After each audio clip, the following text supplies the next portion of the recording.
Subscribe करें और bell दबाएं ताकि कोई खबर रह न जाए।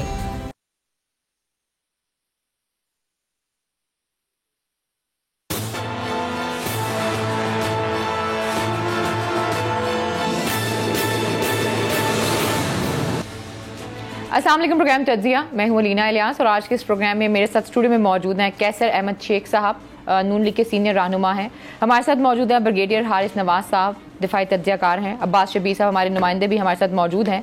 और आगे चल के मुजम्मिल असलम साहब जो कि इकॉनमी को डील करते हैं, वो भी हमारे साथ मौजूद होंगे। आज वतन अजीज़ में बहुत सी खबरें जो हैं वो सामने आई और एक ख़बर ये थी जो कि फवाद चौधरी साहब के हवाले से थी। वो आए, अडियाला जेल के बाहर आए, उन्होंने प्रेस कॉन्फ्रेंस की और उन्होंने कहा कि इस मुल्क को जो है वो नवाज शरीफ साहब के हाथों पे नहीं छोड़ा जा सकता, पीडीएम के ऊपर नहीं छोड़ा जा सकता।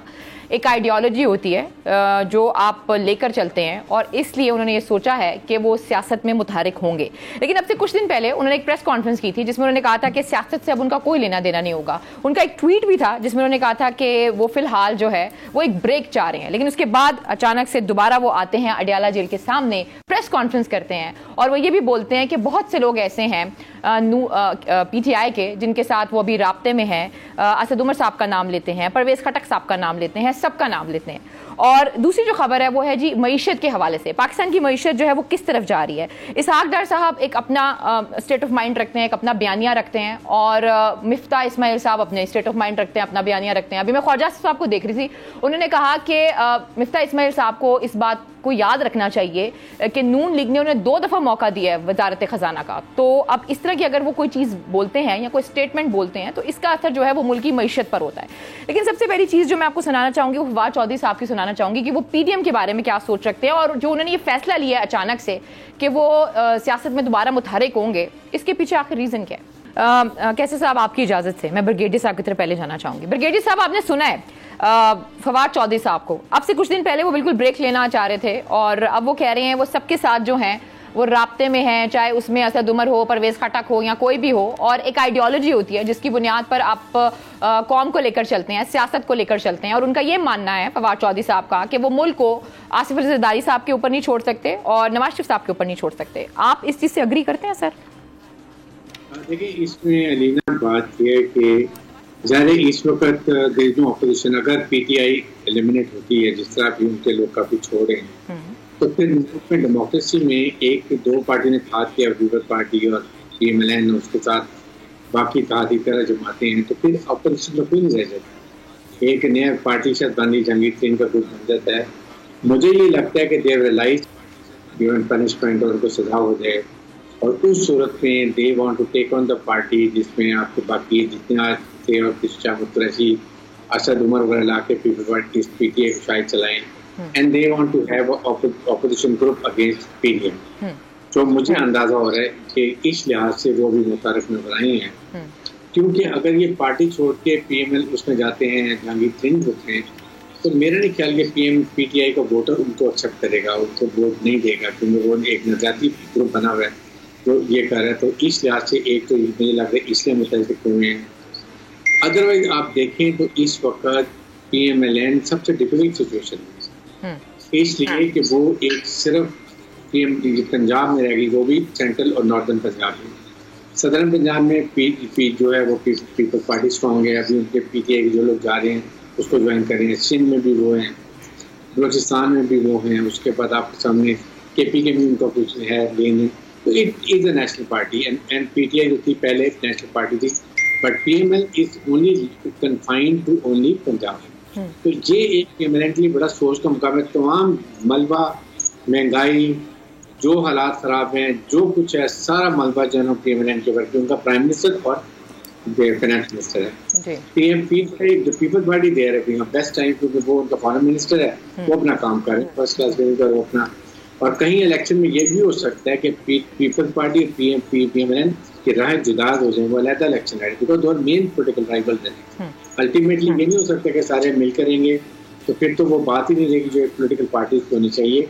इस कॉन्टेस्ट में it is going to be very interesting stage, but किस तरह अपने आपको इस मुश्किल टाइम से निकालते हैं, क्या स्ट्रेटजी बनाते हैं, क्या वो रियलाइज करते हैं कि क्या गलती की है, तो गलती का अजाला कैसे करते हैं, क्या कौम से माफ़ी मांगते हैं, कौन एज ए लीडर रिस्पॉन्सिबिलिटी लेते हैं, और लीडर हैज टू रिस्पॉन्सिबिलिटी, कैसे वो करते हैं, ये एक बहुत बड़ा आदमी। फिर उसके बाद सजा उनको कब कैसे होती है। आपका अल कादिर का बड़ा क्लोज और शट केस है, मैं नैब में मुझे पता है कि उन्होंने क्या गलती की है, इसको तो कोई डाउट ही नहीं है जी।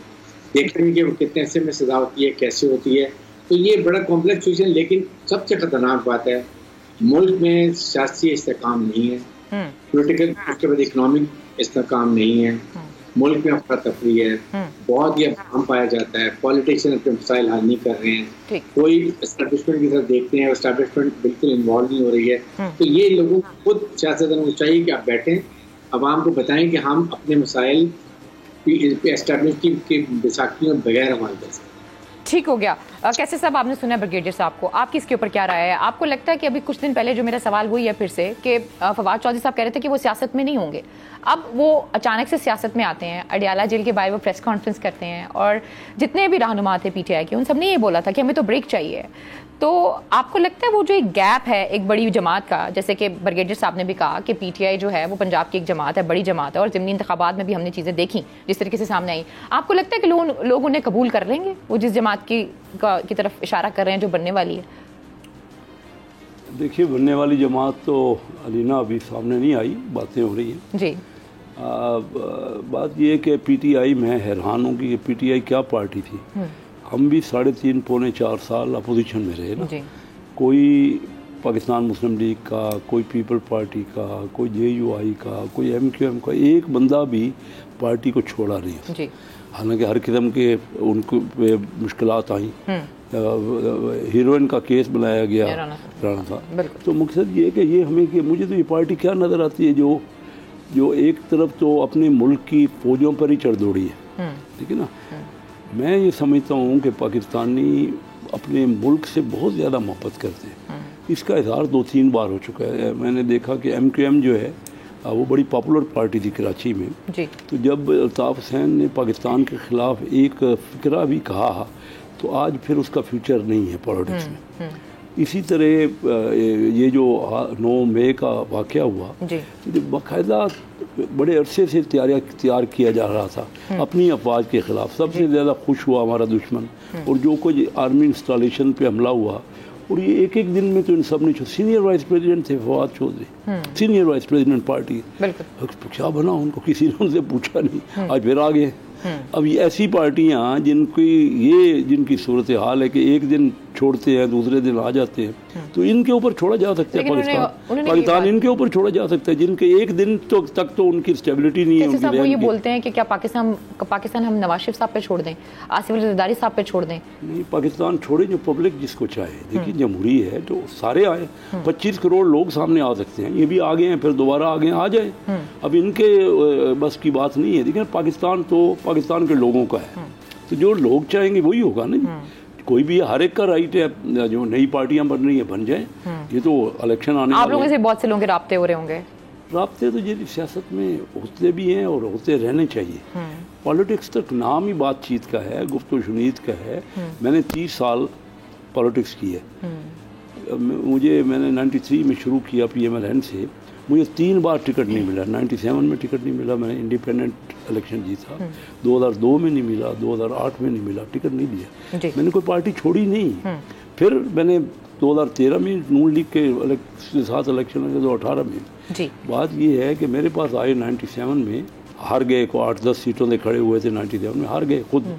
तो ये मेरे घर आए, आरिफ अलवी को साथ रहे, मेरे डॉक्टर हैं, फैमिली डॉक्टर हैं, और ये गवर्नर पंजाब, गवर्नर सिंध इमरान इस्माइल, इन्होंने मुझे कहा कि हमारी तो कोई सीट नहीं है, आप हमारी पार्टी को उधर रिप्रेजेंट करें असेंबली में।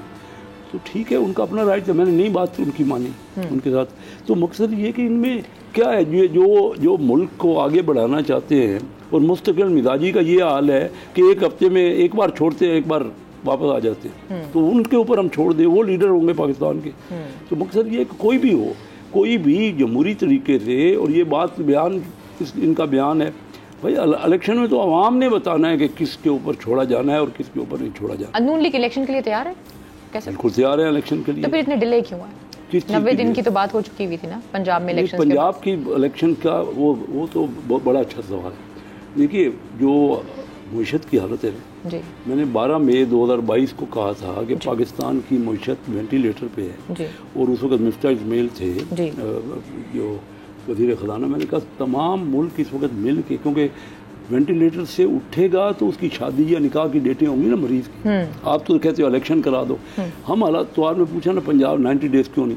हम मुसलसल इतनी तकलीफ में हैं, बार हम 3, 4, 5 महीने इस वक्त हमारी मईशत मुतहम्मल ही नहीं हो सकती कि मुतवातर इलेक्शन ही कराते रहे, वो माहौल ही बनाते रहे, लोगों को साइड पे ही लगा। ये मेरा जाती आइन के हिसाब से आप दुरुस्त कह रही हैं कि 90, लेकिन मुल्क को भी तो देखना है कि नहीं देखना है कि ये क्या के इलेक्शन कराओ। और जो बार बार उन्होंने अब एक तो नेशनल असेंबली छोड़ दी, इतने उनकी अच्छी खासी मेजॉरिटी थी, कोई पॉलिटिशियन इस तरह। इसके बाद पंजाब छोड़े, वो तो जानबूझ के इंतशार की तरफ मुल्क को, और हो गया ना मुल्क।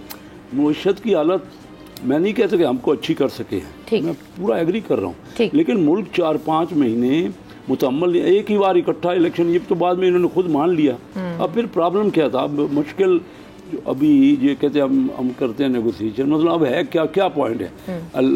12 अगस्त तक हमारी लास्ट डेट है और अक्टूबर में इलेक्शन है और एक ही दिन में इलेक्शन होने चाहिए। हमारा मुल्क जो है ना, पंजाब में अलग इलेक्शन होता करने को तो प्रैक्टिकली आप कह रहे कानूनी तौर पे तो हो सकता है वो ठीक हो, मैं उस पर एतराज़ नहीं कर रहा, लेकिन मेरे ख्याल में ये हमारे लिए सूट नहीं करता। तो और एक अच्छे लीडर को मुल्क का देखना चाहिए कि ब्रिगेडियर साहब कुछ कहना चाह रहे हैं। जी ब्रिगेडियर साहब कुछ कहना चाह रहे हैं प्लीज। काफी मुत्तफिक बात यह है कि आप पंजाब में KPK में आपकी हुकूमत है, आप आराम से बैठे 12 जो अगस्त में तो आपकी असेंबली डिसॉल्व होनी थी, आप अपना पंजाब को और मुस्तहकम करते, फंड देते कॉन्स्टिट्यूंसी में, अपने लोग काम करते, प्रोग्रेस करते, वोट बैंक इम्प्रूव करते, ठीक है। तो आप तक दिन होके बैठे हुए सिक्योर बैठे थे। अभी आप क्या छुट्टे पैरे, कभी पंजाब गवर्नमेंट आपने अटैक करी घर पे, कभी फेडरल गवर्नमेंट कर रही है, व्हाट हैव यू गेन। आप बार बार के इलेक्शन करा दो, इलेक्शन तो इकट्ठे होने चाहिए, आई एग्री विद यू, नहीं एक बार होने चाहिए। हुकूमत का काम भी था, हुकूमत ने कोई एफर्ट नहीं किया कि चलो एक आध महीना आगे पीछे करके आप अनाउंस कर देते या डायलॉग कर लेते।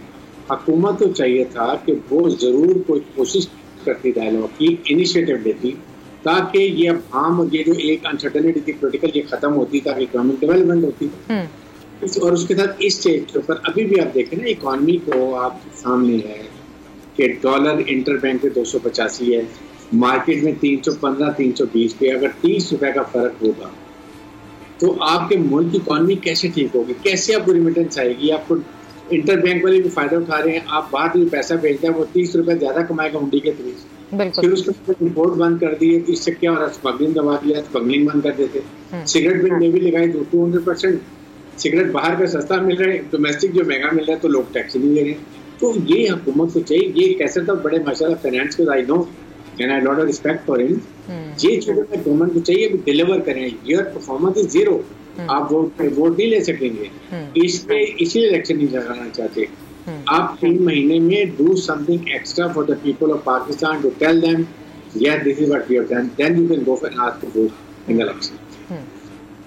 हारिस साहब ने बड़ी अहम सवाल उठाए हैं, मैं चाहूंगी कि कैसे साहब इसका जवाब दें। आपका ये कहना है कि बेसिकली इतनी कैपेसिटी नहीं है, इतनी पॉलिसीज ही नहीं अच्छी थी, इस वजह से इलेक्शंस में नहीं जाना चाह रही है नून लीग। लेकिन इसमें एक और सवाल भी ये पैदा होता है कि शायद जो आइंदा इलेक्शंस हैं उसमें नून लीग को शायद पंजाब में इतना स्ट्रॉन्ग उनका होल्ड ना हो, और इसके पीछे शायद यही एक रीज़न है कि बाकी जो हमें नज़र आ रहा है कि ग्रुपिंग आ रही है, नई जमातें आ रही हैं, जहांगीर तरीन साहब आ रहे हैं, बाकी सारी चीज़ें आ रही हैं। अब बैकडोर क्या डायलॉग चल रहे हैं, क्या हिकमत अमली है, मेरे ख्याल में कैसे साहब उसके ऊपर ज़्यादा सही तरीके से बता सकते हैं। लेकिन प्रोग्राम में वक्त तो एक छोटी सी ब्रेक का, जब ब्रेक से वापस आते हैं तो कुछ IMF के बारे में बात करते हैं। आयशा साहिबा ने भी एक बात की है, उन्होंने कहा है कि IMF की कोई नहीं है कि वो हमारे पर्सनल जो पोलिटिकल इशूज़ हैं उसके अंदर इंटरफेयर करे। प्रोग्राम में वक्त एक छोटी सी ब्रेक का, स्टे विद अस।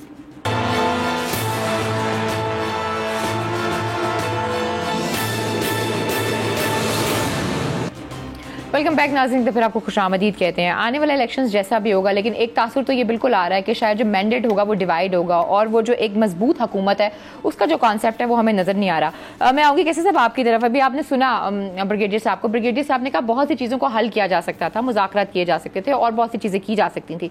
आपको नहीं लगता जो ब्रिगेडियर साहब की ये राय है वो बिल्कुल दुरुस्त है? अगर चीज़ें वक्त पर कर ली जाती तो कोई मसला ना होता। अभी भी मैं देख रही थी, टिकट चल रहे थे कि काफ लीग ने APC कॉल की है और उन्होंने कहा सारी जमातों को हम उसमें बुलाएंगे, और शायद उसमें PTI को भी बुलाया गया है।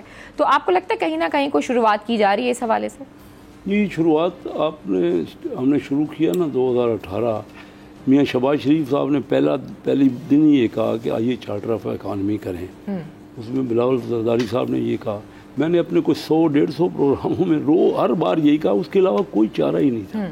मैंने आपसे अर्ज़ की कि थ्रू आउट हमारा मुल्क इस तरह नहीं चल सकता झगड़ों में। 71 की वार जो हुई, यानी जो 71 में हमारा मुल्क टूटा है, वो यही कि दो पार्टियां, पीपल पार्टी और अवामी लीग आपस में नहीं। आगे 77 में मार्शल लॉ लगा, वो भी यही कौमी इत्तेहाद और पीपल पार्टी की आपस में नहीं बनी।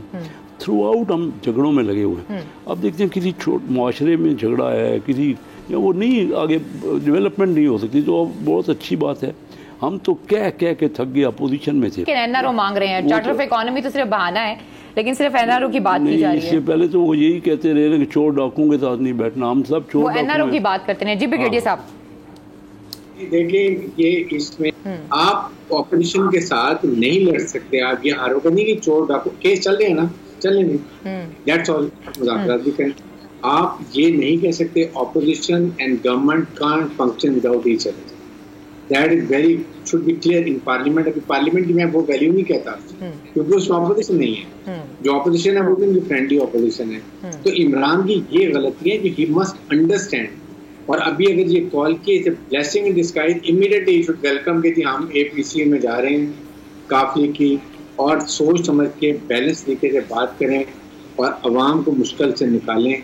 और अब जाकर हम मुज़ाकरात से ही हल करें। जितनी लड़ाइयाँ दुनिया की हो जाएं, ultimately you sit across the table and you have to find out ultimate आपने सोल्यूशन निकालने। इसलिए अभी ये बड़े अच्छी मौके काफी ने दी है।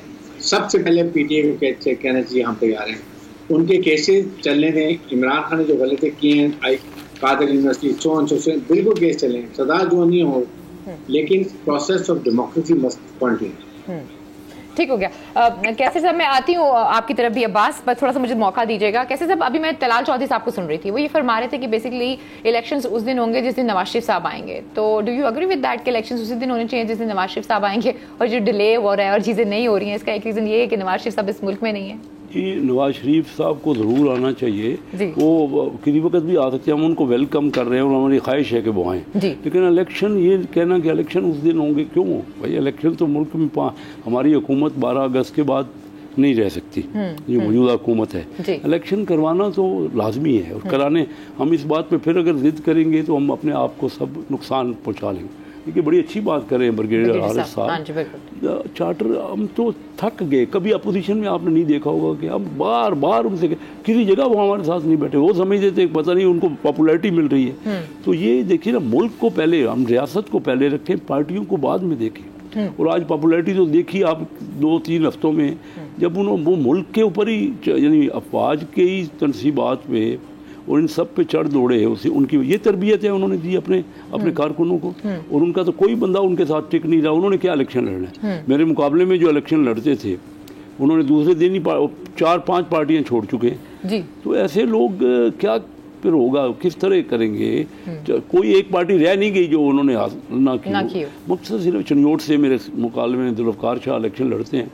वो हर, अब ये देखिए, पार्टियों में किसी पार्टी के साथ तो कोई रहे ना। मियाँ साहब इंशाल्लाह आएंगे और ज़रूर होंगे, लेकिन इलेक्शन जो है ना जी, वक्त की, हमारे मुल्क की ज़रूरत है। हम उससे हटेंगे ना तो हम पटरी से उतर जाएंगे। तो इलेक्शन तो हमें करवाने ही है। तो मरीम नवाज सारी चीज़ों को हैंडल करेंगी जब तक मियाँ साहब नहीं आते हैं? वो तो देखिए, पार्टी के अंदर जिस तरह भी फैसला होगा, वो तो एक पार्टी वह मुकम्मल आपस में डिस्कशन के साथ ही होता है ना। जी। वो होगा। लेकिन मैं सिर्फ आपसे कह रहा हूँ, कोई भी पार्टी आ जाए ना, वो जब तक अगर मिल के नहीं होगा, ये मईशत इतनी बुरी हालत में हो चुकी है। I am in business since 57 years. I have never witness situation like this. कोई भी पार्टी अकेले अब इस मुल्क को संभाल नहीं सकती। अब आज मैं बात कर रहा था, आज मैंने कई मीटिंग्स हमने की फाइनेंस के रिलेटेड, और कल आयशा ओस पाशा आ रही हैं, उनसे भी हम यही पूछ रहे हैं कि कम से कम हमें बता तो दें। स्टैंडिंग कमेटी फाइनेंस में हम उनसे ये पूछ रहे हैं कि बताएं तो सही, IMF से क्या हर्डल दें, हमें क्यों खुल के आप नहीं बताते? अच्छा, ये बड़ी आपने खास बात की है कैसर साहब। ब्रिगेडियर साहब, मैं आपकी तरफ आऊंगी। आपको पता है कि एक डिवीजन हमें नजर आ रही है ब्लॉग्स के हवाले से भी ना, इंटरनेशनल मीडिया जिस तरीके से रिपोर्ट कर रहा है चीज़ों को। आपने ज़ल्मे खलीलजाद के भी मेरे ख्याल में ट्वीट्स वगैरह देखे होंगे, और इसके अलावा बाकी जो ट्वीट्स भी आ रहे हैं IMF के जो ऑफिशियल हैं उनकी तरफ से जो भी स्टेटमेंट दी गई है कि स्टेबिलिटी नहीं है। जब तक स्टेबिलिटी नहीं होगी तो चीज़ें उस तरीके से नहीं की जा सकती हैं, और शायद यही चीज़ है जिसका इशारा कर रही हैं आयशा गौस पाशा कि शायद पॉलिटिकल जो हमारे पर्सनल इश्यूज़ हैं उसके अंदर इंटरफेयर किया जा रहा है। तो आपको लगता है ये इंटरफेरेंस है, जो उनकी तरफ से बात की जा रही है कि अगर आपने किसी को पैसा देना है, जब तक पॉलिटिकल स्टेबिलिटी नहीं होगी, हमें पता नहीं है कि 5 साल के लिए कौन होगा, तो तभी हम चीज़ों को इनिशिएट करेंगे, या फिर आपको लगता है कि चीज़ों को सही तरीके से हैंडल नहीं किया गया, मिस हैंडलिंग थी? देखिए अलीना, मेरा जो इम्पोर्टेंट चीज है ना, अमेरिकन आर ट्विस्टिंग आर्म्स, जो हुकूमत के बिल्कुल पॉलिटिकल है, और it is very unfair on the part of Americans. वो ये चाह रहे हैं कि पाकिस्तान को प्रेशर कर, नंबर 1 जो एक नया ब्लॉक बन रहा है इसमें रशिया, चाइना, ईरान, सऊदी अरब, पाकिस्तान, ये जो एक बन रहे हैं, फिर लोकल करेंसी में जा रहे हैं, ये उनको बड़ी प्रॉब्लम है। CPEC को किसी हालत में बनना नहीं देना चाहते। They don't want Chinese presence here, they don't want Pakistan nuclear मुल्क है, पाकिस्तान की बहुत लड़ाका फौज है, पाकिस्तान की जो लोकेशन बहुत अच्छी है। CPEC से इकनॉमिक तरक्की करेंगे तो हम अपने पैसे अपनी मर्जी के करेंगे, ये नहीं चाहता। और थर्ड वो चाहता है कि किसी तरीके से हम इंडियन हेजमनी मान लें, कश्मीर के स्टेटस को एक्सेप्ट करें एंड देन हैव नॉर्मलाइजेशन। ये वो प्रॉब्लम मेरी अपने सेक्टर में अगर ये है जो पाकिस्तान कभी नहीं मान सकती, ना कभी फौज मानेगी। पाकिस्तान इस्लाम की बका के ऊपर कोई कॉम्प्रोमाइज नहीं। ठीक हो गया। एक और स्टोरी भी जो है वो डिस्कस कर लेते हैं। फवाद चौधरी की जो आ रही है खबरें इस हवाले से आ रही हैं कि शाहमद कुरैशी साहब से भी उनकी बात हुई है। इस हवाले से हमारे पास अब्बास शबीर साहब मौजूद हैं, उनसे जानते हैं कि आखिर क्या बात हुई है। वो तो अपनी एक मेरे ख्याल में अलग से पार्टी बनाने के लिए रवा दवा हैं, और फिर शाहमद कुरैशी साहब अभी तो फिलहाल PTI के साथ ही हैं, तो क्या और उनके साथ भी मेरे ख्याल में जो साबिक वज़ीर दिफा हैं परवेज़ खटक साहब से भी उनकी बात हुई है। तो ये सारी आइडियोलॉजी एक ही है या मुख्तलिफ आइडियोलॉजीज़ हैं जनाब अब्बास साहब? देखिए, फवाद चौधरी जो है वो अब जो उनके हम ख्याल हैं उनसे वो रुजू कर रहे हैं। आज उन्होंने शाह महमूद कुरैशी से मुलाकात की है जेल में, और उसमें उन्होंने कहा है कि कारकुनों की जो रिहाई वो तरजीह बुनियादों पर होनी चाहिए। और फवाद साहब ने मुझे कहा कि शाह महमूद साहब इस बात पर एग्री कर रहे हैं कि जो कारकुन इस वक्त मुश्किल में है उनको किसी सूरत हाल से निकालना चाहिए। सियासत होती रहेगी, बाद में होती रहेगी, लेकिन साथ ही आप ये देखें कि जब उन्होंने कहा कि मेरे इनसे राब्ते हो रहे हैं, तो हमाद अजहर की तरफ से एक बड़ा अहम ट्वीट आया है। दो पैरेलल चीजें चल रही हैं, पॉलिटिकल डेवलपमेंट बहुत हो रही है। ये जिस वक्त जो इस्लामाबाद में हो रहा है, ये या तो इलेक्शन से पहले ये चीजें होती हैं जब तोड़ जोड़ हो रहा होता है, या जब हुकूमत, क्योंकि जहांगीर तरीन साहब जब इमरान खान के लिए हुकूमत बना रहे थे तो उस वक्त भी हम आई विटनेस थे, तो यही माहौल था। जहांगीर तरीन साहब ने मुलाकातें शुरू कर दी थी। आपको 8 दिन पहले मैंने कहा था कि बहुत एक्टिव होने वाले हैं आइंदा चंद दिनों में।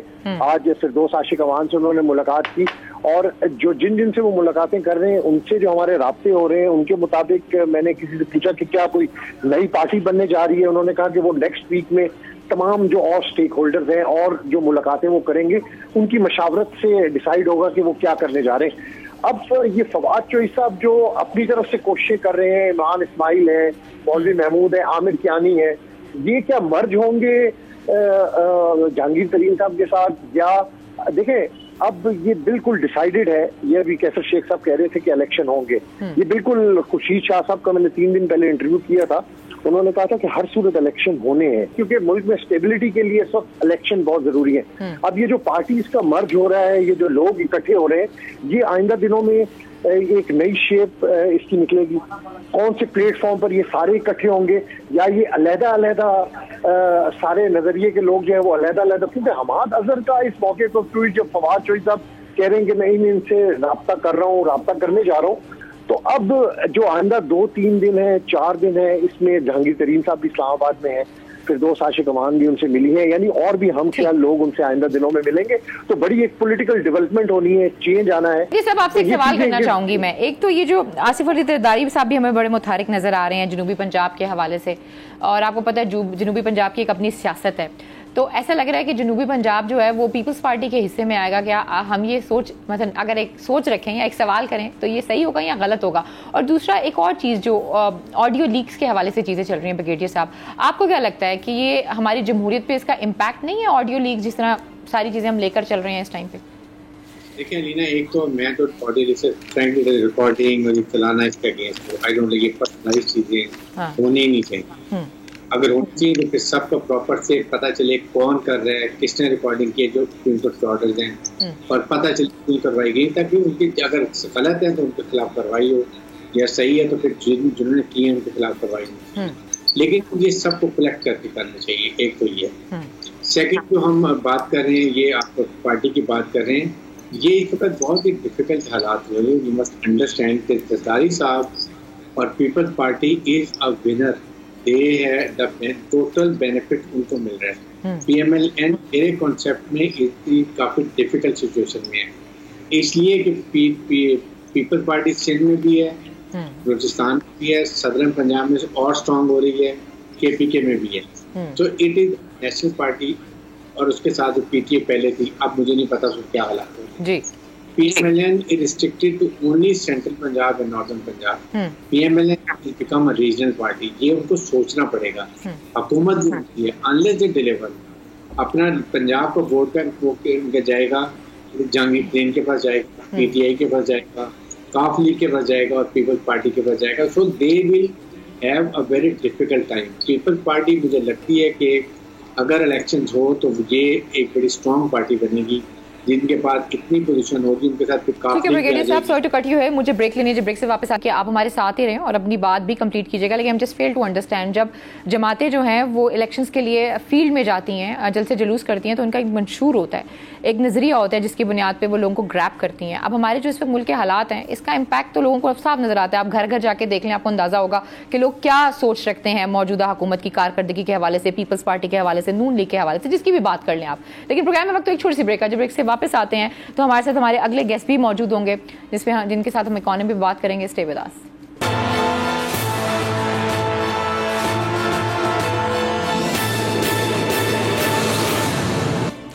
वेलकम बैक नाज़रीन, पर आपको खुशामदीद कहते हैं। मुजम्मिल असलम साहब हमारे साथ मौजूद हैं, इकोनॉमिस्ट हैं। उनसे जानने की कोशिश करेंगे कि इस वक्त मुल्क की सूरत हाल क्या है। वैसे तो हम सबको ही पता है, लेकिन उनसे वो ज़्यादा तफसील से हमें बता सकते हैं कि आखिर ये लोग करने क्या जा रहे हैं। लेकिन उससे पहले आप सबकी इजाज़त है, मैं चलाना चाहूँगी इसहाक डार साहब के हवाले से कि वो क्या सोचते थे और उनका क्या कहना था डॉलर के बारे में और इस मुल्क की इकोनॉमी के बारे में। जी मुजम्मिल साहब, अब आप बताइए कि कौन सही कह रहा है, कौन गलत कह रहा है। जब इसहाक डार साहब आए थे तो उन्होंने यही कहा था कि मैं हर चीज़ को हैंडल कर लूँगा। अभी ख्वाजा आसिफ साहब को मैंने सुना, वो यही फरमा रहे थे कि मिफ्ता इस्माइल साहब को ये याद रखना चाहिए कि 2 दफ़ा उन्हें वजारत ख़जाना दी गई है, तो थोड़ा लिहाज करें और बात करने से पहले सोचें। सो आप क्या कहते हैं कि मुल्क के क्या हालात हैं?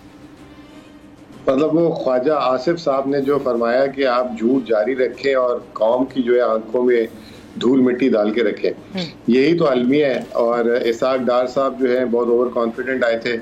अब वो जो है जब सारे उनके हरबे नाकाम हो गए तो वो पहले PTI पे डालते थे, अब कल से उन्होंने IMF पे डालना शुरू कर दिया। और आज उनकी जो असिस्टेंट थी, जो मिनिस्टर ऑफ स्टेट है डॉक्टर आयशा, उन्होंने तो हाँ डॉक्टर आयशा जो है, उन्होंने जो आयशा पाशा, उन्होंने जो है ये कह दिया कि IMF हमारे अंदरूनी मामलात पे दखल अंदाजी ना करे। IMF तो आपकी अंदरूनी मामलात की जड़ों में है। वो आपका तय करता है कि आपने पेट्रोल कितने का बेचना है, वो आपका तय करता है कि आपके जो वजारत खजाना है वो पैसे कहाँ खर्च करेगी, वजीर आजम कहाँ खर्च करेगा, हर चीज़ आपकी IMF डिसाइड करता है। तो आपने IMF को किस चीज़ से मना किया है? और दूसरा फिर उन्होंने आज फरमाया कि हमारे पास प्लान B है। तो मैं तो बहुत खुश हो गया ये सुन के कि अगर प्लान B है तो वो हमारे सामने लाए, और अगर अच्छा होगा तो हम खड़े होंगे इनके साथ और जान छुड़वाएंगे IMF से। लेकिन वो प्लान B को सामने तो लेकर आए कि वो है क्या। तो और कुछ चाइना की कुछ बात की जाती है, कुछ सऊदी ममालिक की बात की जाती है। आपको लगता है कि अगर हम उस प्लान B की तरफ जाते हैं तो उसका कोई मुल्क को फायदा होगा? और एक और चीज मुजम्मिल, मुझे ये बताइए, कह रहे हैं कि इन्होंने बजट पेश करना है, मसलन क्या स्टेट ऑफ माइंड है जिसकी बुनियाद पर ये इतने कॉन्फिडेंट है कि ये बड़ा अच्छा बजट पेश कर देंगे और चीजें कह रहे हैं कि महंगाई भी कम हो जाएगी? देखिए, अगर कोई ये समझ रहा है कि बजट से रिलीफ मिलेगा तो वो ये हुकूमत वाले, मीडिया वाले या अवाम, ये सबकी गलत फहमी है। आपके पास गुंजाइश ही नहीं है। और अगर ये बजट में ऐलान कर भी देते हैं, जो हमारे मास्टर है सारे, शहबाज शरीफ साहब तो बहुत ही माशाल्लाह इसके माहिर हैं कि जी ये रिलीफ, ये दिनों में भी, ये चंद दिन भी नहीं दे सकते। जैसे ही इलेक्शन होंगे ये सब का सब वापस हो जाएगा और मजीद तकलीफ में आ जाएगी। अब पाकिस्तान के लिए सिर्फ जो है ना दुश्वार रास्ता है, और उस दुश्वार रास्ते में इस्तकामत के साथ चलेंगे तो हम निकल जाएंगे। ये जो हम 15 साल से ड्रामेबाजियां रिलीफ दे के आज हम यहाँ तक पहुंच चुके हैं, दिवाली तक। बहुत बहुत शुक्रिया मुजम्मिल, हमारे साथ आप थे। मैं चाहूंगी ब्रिगेडियर साहब की तरफ। ब्रिगेडियर साहब, लास्ट क्वेश्चन मैं आपसे करना चाहूंगी। मुजम्मिल ने जो, do you agree with that कि ठीक है, आप ये जो एक और भी बात की जाती है कि जी बजट के बाद ही हम इलेक्शंस कराएंगे कि मीशत की ऐसी हालत नहीं है, ये है वो है, तो अगर आप मुजम्मिल की बात सुने तो ये तो सारी चीज़ें ऐसा लगता है गलत बयानी ही की जा रही है। हालात तो जैसे थे बजट के बाद भी वैसे रहेंगे और शायद इलेक्शन के बाद भी ऐसे रहेंगे। बिल्कुल ऐसे रहेंगे। और सबसे बड़ी बात है कि ये कोशिश करेंगे बजट फिर और हल्का अच्छा करने के लिए, वोट बैंक को इम्प्रूव करने के लिए, वहाँ पर रिलीफ देने के लिए, लेकिन फिर मैशत आपकी खराब हो जाएगी। यही तो प्रॉब्लम है। बहुत देर नो हो सकता है कि इसके बाद ये इनका इलेक्शन में ये कोई और पार्टियां जो मैंडेट ले रहे तो वो उसको प्रॉब्लम होगी। बहुत बहुत शुक्रिया कैसर साहब, ब्रिगेडियर साहब। आज के प्रोग्राम से मुझे इजाजत दीजिए। अपना बहुत ख्याल रखिए। अल्लाह ने के बाद